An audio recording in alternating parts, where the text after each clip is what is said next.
Good morning and welcome to the Bowtie David office. Yep, I'm in my office. I don't think I've ever recorded from here on video, but we're kind of looking up at the ceiling over the living room because my office is really a mess. I've never been a neat office kind of person, but anyway, this is a personal log of everything that's happening on our property. We bought this property 18 months ago this month. We bought and moved in 18 months ago this month. It's April of 2023. And I wanted to just go through some pictures of the before and after for the property and show you some of the progress kind of that's been going on. And I don't know if we can call it a homestead or we can call it just a urban garden. Whatever it is, we've done a lot of work. Hi, I'm Bowtie Dave.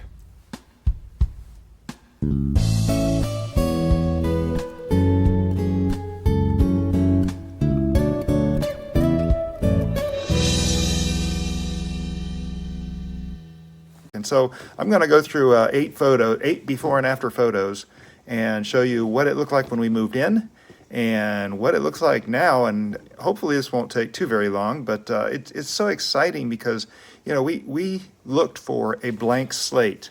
And when we were making that list of things, nearly the top item was we wanted a blank slate as far as a property, and we really walked into this absolute blank slate ready for us to go. In fact, you can see on this first photo, this is the front yard that was there when we got it. You'll notice over to the left is that sago palm, and I did research on all the trees throughout the property and discovered pretty quickly that sago palms can be poisonous, they're invasive to Florida, and they're not a good tree. And so I removed that like a few days after we actually moved into this place. I took the chainsaw and chopped that thing out, and I've been cutting up any suckers that have come up from that spot. And here it is a year and a half later, and it's gone. It's absolutely gone. It doesn't grow any more suckers. I haven't seen any in a few months. We'll have to see what happens here this summer. But you can see here in the after view, and I'm going to go forward and backwards and then forward a few times on each. I'll do each set twice. But here it is after. You can see the sago palm is gone. We have in the foreground the artichoke bed, the little pots down there, which is the sunchoke bed. And of course the sycamore tree, which I did research on this. And I did a lot of research on this, and there was conflicting recommendations for sycamore trees in hurricane-prone places. However, one of the features of the sycamore tree, you'll see those big leaves that they have.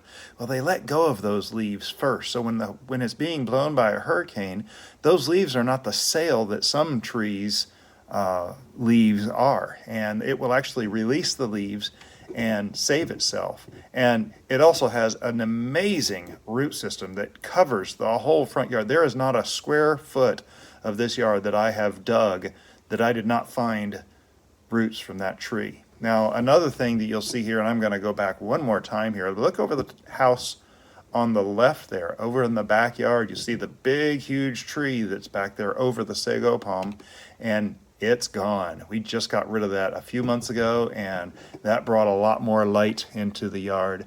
We brought some of the colors from our backyard garden into the front here with those little walls around the sycamore, and there's a pollinator bed in front of that, and so it's been a lot of fun progress in the garden in this first year and a half. And here's another view of the front yard, kind of from another angle. Again, the sago palm, sycamore tree. You can see in the top there is the crepe myrtle flowers, which we still have, and I really want to keep them. I like those crepe myrtles.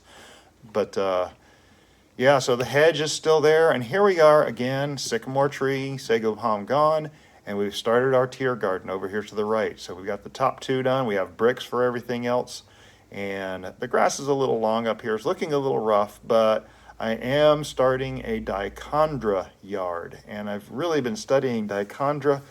The cool thing about dichondra, and that's all that green up the middle that looks like the grass, well, that's dichondra, and it grows only about 2 inches tall. It's a small leaf, but it's a hardy leaf, and you don't have to cut it. How wild is that? And occasionally it produces little flowers. So I'm thinking that we're going to be moving toward dichondra paths throughout the yard and the garden, and I'm a little excited about it, to be honest. So yeah, a lot's been going on in the front yard, and here's another shot of the front yard that I wanted to show. It's a little bit further over from that last shot, but it does show down here in the lower right corner. We have the asparagus patch, and there's one asparagus patch down there, or there's 2 or 3 asparagus plants in there, plus right now some basil. Those bricks in the far lower right corner, that's a basil plant. But again, you can see the tier garden has started, the pollinator bed in front of, and the pollinator bed in back of the sycamore tree, that big, huge, massive tree. And of course, our Pindo date. And so I didn't know what this was when we were here. I thought I was going to cut it down. And then someone told me right away, it's a date palm. And I was like, oh, a date palm. Well, Pindo date is not like your regular dates. You can go back and see videos of our Pindo date harvest. And we're going to have some more here pretty soon. And I'm going to be running through making jelly with the Pindo dates. And you can see there's a before picture, and here's the before after picture. And you can see, again, a little better shot of the tier garden that's right there next to it. Some grow bags with garlic and jalapenos over there to the right. And there's that asparagus patch again. And you can also see the grapefruit tree following the Christmas freeze, which was pretty rough. And you can almost tell in the background across the white fence, my neighbor has just started this morning cutting branches off his grapefruit tree, which is barely visible just on the right part of that solid PVC fence just left of the date palm. And so yeah, he's getting his started too. So anyway, then moving to the back garden, off to the far left here, you can see is the blueberry patch, the edge of it that we talk about. Now all these things, if you follow our YouTube channel and look at our garden tours, you'll see all of this stuff. And everything in here is covered in far more detail. So and now this is a magnolia tree, and I'm going to show you, do a little short on these magnolia trees. These are big trees, but I'm keeping them for a reason. They are strong trees. You can see the pomegranate trees over there by the house. And the garden, this is the garden before we put in our Joseph beds. And you can see here, the Joseph beds are actually on top of the former owner's gardens. And we actually used the soil from his garden to create our garden and fill our beds. And it was beautifully rich soil, a real treasure when we got to it. And you can see the pomegranates are looking really good. That big green tree in the middle. Now, interestingly enough, you'll notice the pomegranates back there have a lot of trunks on them in this before photo. But notice I've cleaned them up quite a bit. And look how dark the canopy is getting this year. And I think that is going to be a huge advantage, is cleaning up those trunks. But yeah, that's very exciting. And just a little bit further over, you can see those pomegranates again, and the former garden that was there. And incidentally, right in the foreground, just to the right of center, that's comfrey. And I didn't know what it was, and I killed it all. However, I've got comfrey coming in on the other side of the garden, and I'm going to be propagating that because it has healing properties. You can make a salve out of it and use it for aches and pains, swelling and joint inflammation and so forth. But you can see another view of those pomegranates, and here you can see those pomegranates have been cleaned up and the comfrey is gone. I shouldn't have done that. It's one of those regrets. It's like, oh, oops, I shouldn't have done that.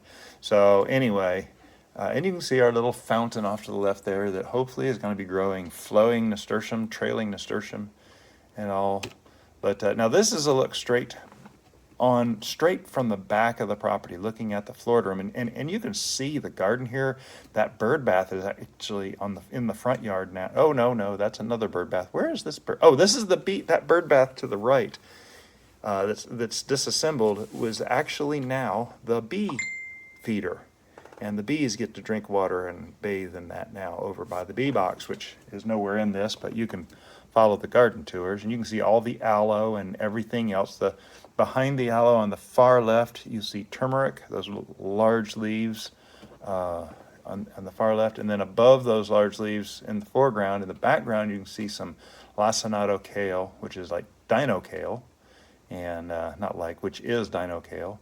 Tons of stuff growing, lots of blackberries growing through. There's a lot of that stuff. Those small leaf things are blackberries. There's hot peppers and all kinds of stuff. But this turned into this. We've kind of cleaned everything up, got a little more organized. Got right now you can see the garden trellis across there for the beans and the back patio that we built. And it's become a very, very different space, obviously. So the final picture here is from over at the compost bins, looking across the back garden again. And you can see the Florida room to the right with a big overhang, and we love that big overhang. It's wonderful because we can put stuff up under there. There was aloe under there. It was quite a space. So again, and in the beginning of the garden out there in the middle is tomatoes, and we actually tried to transplant those tomatoes. We were unsuccessful. They weren't doing very well. They were actually from the previous year and had just kind of continued through the winter, but they kind of petered out before we could get anything from them. And on the very edge of the left, you can see green lemons, which is not growing right now because of the Christmas freeze, and that was very sad. But we've taken this space and changed it to the Joseph bed. And you can see here, this is bed number 1 in the foreground. You can see to the right, we made a real wide path, and those tables off to the right are actually from our previous property. Well, not our property, it was an apartment we were renting. And those tables on the far right were actually our garden. That was the extent of it. I love leaving it here because you can see where we were on the left, on the far right over there, to where we are on the left now. And it's very exciting. But so yeah, that is the property and all the things that are done. Again, this is a personal log of everything that's happening around the property. And this is a good marker because we're a year and a half in, 18 months ago this month. And it's cool. It's very neat to see everything that's happened. It's not the same property, obviously. And we're very excited about things that are coming out. We're harvesting strawberries. I didn't even show you the strawberry side. That was a green grass when we first moved in here, but I don't think we have any before pictures of that. I may have to find, don't know if I can find one of that section of the property.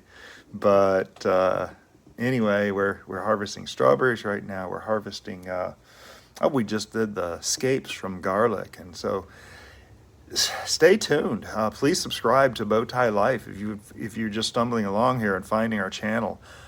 We share mostly about gardening and sometimes about life. And this progress has just been real neat to share with everyone. Again, it's a personal log, but I invite you to join along and see our monthly garden tours. We do garden tours at the end of every month. And we are starting our 2nd year this month. So it's very exciting. This will be the first garden tours at the end of April of the 2nd year. And so, yeah, there you go. Please click the thumbs up on this video if you thought it was informational, educational, or entertaining, and share it on your social media pages. All of these things are free things, free. They don't cost anything. It's just a few clicks and taps to do, and it helps to grow the channel immensely. And if you have any questions about anything, please ask below.